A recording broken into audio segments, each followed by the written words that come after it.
Ayan, so good day everyone. So, lately lang is na-discuss ni Renz yung field study 1. So, i-ano niya rin yan. Naka-ano din yan, di ba? Tawag ito. Through, ano din, send lang din. PowerPoint. Yan. Then, na-discuss din ni Teacher Egg yung about sa ano naman yun. Sa teaching internship naman. So, ngayon naman is dadako na tayo sa action research. Ayan. So, ano nga ba muna yung action research? So, halina't talakay. Halina't talakay. So, ayun. So, what is action research nga? So, ayun dito kay, sabi natin AI. Yan. Nag-AI tayo. Then, so it is a methodology that involves identify a problem planning. Ito yung pag-identify ng problem. So, siguro alam niyo na to. Sa mga hindi na lang siguro nakakaalam. So, yun. So, yung action research is pag-identify ng problem. Then, pagpaplano din, syempre, may problem. So, dapat may solution din doon, no? So, yun ang action research. Then, may mga, and then, may mga benefit din naman yung action research kung bakit ito ginagawa. So, yung isang benefit niya is nag-empowers ng participants. Then, yung pangalawa is bridges theory and practice. So nagiging way siya para matalakay na, para alamin yung mga hindi pa natin alam. Yes.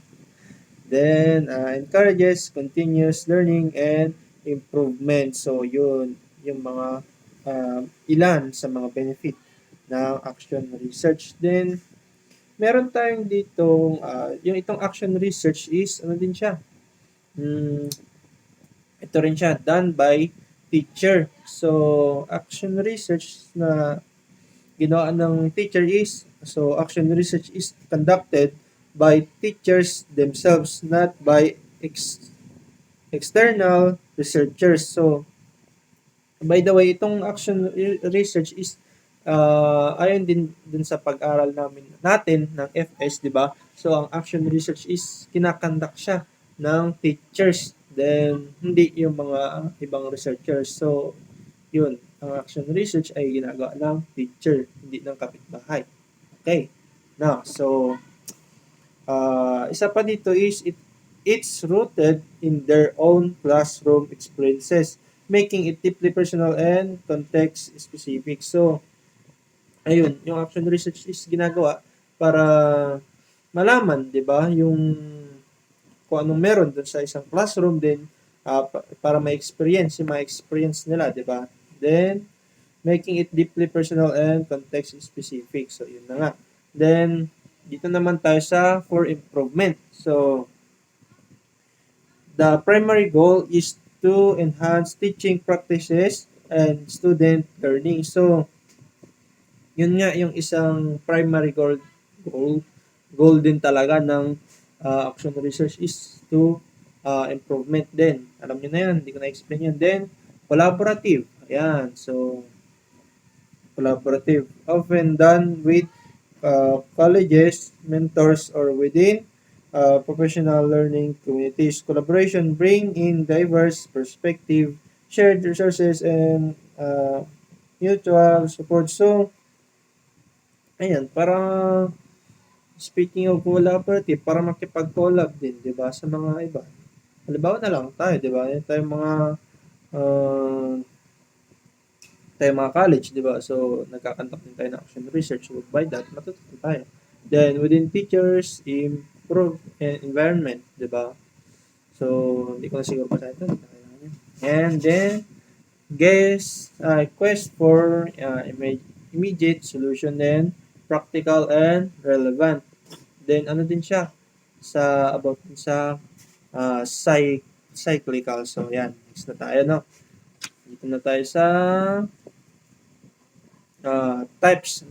Kung meron tayong, kanina, di ba, na natin yung kung ano yung action research. So, kung ano para saan, di ba? Then, kung anong, yun, basta yun.